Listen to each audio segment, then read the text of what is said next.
prochain invité de la soirée, c'est un auteur qui a fait l'École nationale en 2008.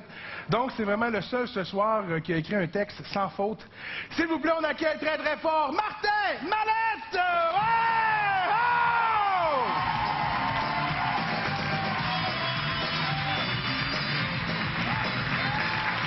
Bonsoir, bonsoir, vous êtes en forme? Hey, il y a beaucoup de femmes à soir, je pense qu'on va se comprendre pas mal. Parce que moi, j'ai un côté féminin assez développé. Tu sais, j'aime les comédies romantiques, je suis au courant de la mode, puis récemment, j'ai même pogné une vaginite. Mais on va mettre de quoi au clair tout de suite, là. J'aime les femmes. C'est important de le préciser, parce que ça a l'air, c'est pas clair pour tout le monde, là. Ça doit être à cause de la mode métrosexuelle. On dirait qu'aujourd'hui, pour avoir de l'air hétéro, faut porter des capes d'acier et des joggings du Canadien. Tu sais, c'est fuckant pour tout le monde. Par exemple, il n'y a pas longtemps, il y a un gay qui me crousait en pensant que je jouais dans son équipe. Bon, c'est flatteur, là. Puis en même temps, je peux pas le blâmer, tu sais. Regardez-moi 2 minutes. C'est clair que je donne le goût à n'importe qui, là. Je vais juste expliquer poliment que je ne mange pas de sapin baguette. Par contre, le contraire me fait toujours rire. L'autre fois, j'ai vu une amie en chaleur quelque chose de rare. Tu sais, je regardais le ventre puis je voyais ses ovaires giguer. C'est là que l'expression « swing la baquette dans le fond de la boîte à bois » prenait tout son sens. Bref, c'était à Saint-Jean dans son bedon. Fait que ce soir-là, elle ramenait un gars chez eux dans l'espoir qu'il éteigne son feu de joie. Puis rendu là, monsieur voulait jaser recettes et aménagement feng shui. Mais qu'une femme me prenne pour un gay, ça me fait le même effet qu'une pizza au bin. Ça fait chier. Tu sais, la dernière fille que j'ai rencontrée, Julie, pense à ça. Je me demande pourquoi, là. C'est pas parce que j'écoute le Greatest Hits des Spice Girls dans ma Miata Fuchsia que je suis forcément spermivore.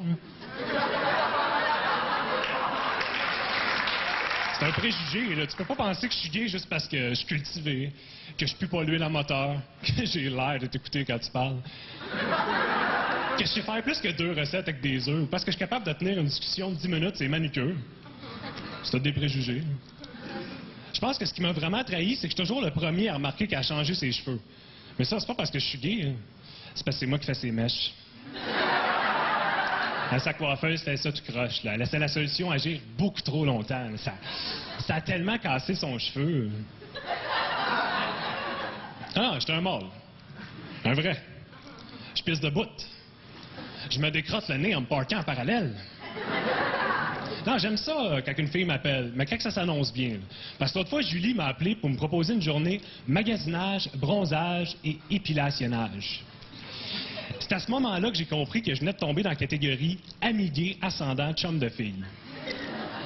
Ça, un ami gay aux yeux d'une femme, c'est un être complètement asexué. Là. Un cul de jatte du bat. Même un vrai gay a plus de chances de turner on, parce que lui, au moins, il est inaccessible.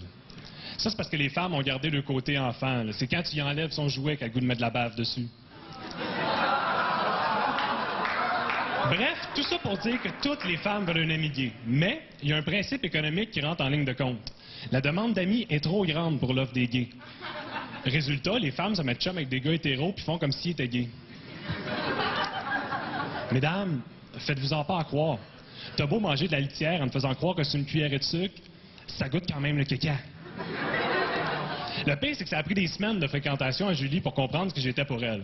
Pourtant, nous autres, les gars, les vrais, le tri de catégorie se fait à la première seconde. Elle, c'est une fille baisable, elle, ça pourrait être plus sérieux, puis elle fait un bon pouf pour les pieds. Puis comme si c'était pas assez, elle s'est mise à m'appeler tard le soir. Bon, généralement, quand un gars reçoit un téléphone pendant la nuit, ça veut dire qu'il va se relever avec des graphines dans le dos. Soit parce qu'une fille chaude l'appelle, soit parce que le téléphone réveille son chat en sursaut. Mais même si c'est une fille qui appelle, ça s'annule si elle appelle en broyant. Ça veut dire qu'elle est soit en peine d'amour, soit séquestrée. Puis dans les 2 cas, tu veux pas t'embarquer là-dedans. Là. Un ou l'autre, on parle d'une fille attachée. Hein.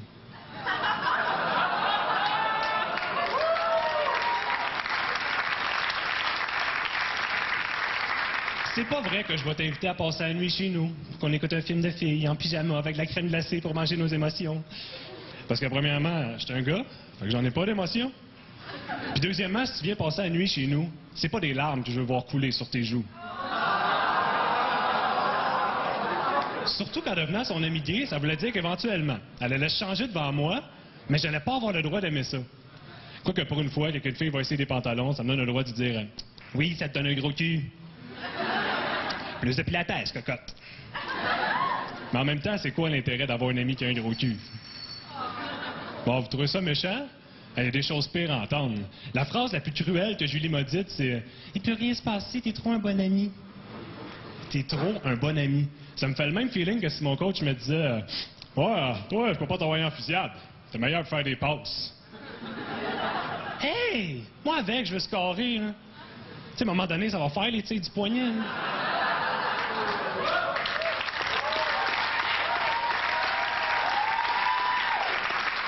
Pourtant, je ne demande pas un contrat de plusieurs années. Je me contenterais d'un one-timer. Quoique, je te suis ouvert à ce que ça se finisse en prolongation. Hey, je ferais même une passe avec des palettes, là.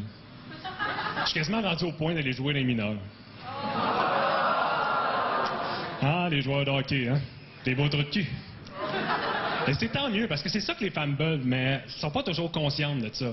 Tu sais, quand une femme dit vouloir un bon gars, elle finit avec un trou de cul. Puis quand elle veut un trou de cul, elle finit quand même avec un trou de cul.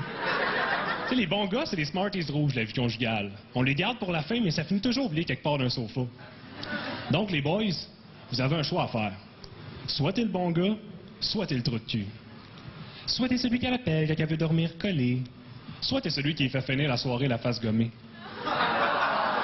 Soit t'es celui qui assoule, soit t'es celui qui tient les cheveux quand elle vomit. Il y a même des femmes qui trouvent ça aphrodisiaque de se faire battre. Fait que soit t'es celui qui swing, soit t'es celui qui soigne. Alors moi, j'ai fait mon choix. Fait qu'en tant que nouveau trou de cul, j'ai couché avec sa sœur. Ah non, mais ça a marché, là. Julie m'a rappelé. Elle m'a invité au mariage de sa cousine. J'ai dit oui. Fait que c'est qu'un gars ferait pas pour un repas gratis. Fait que j'arrive, là, on me présente sa famille. Sa mère m'adore. Hey, serais-tu capable de faire un tour du chapeau familial?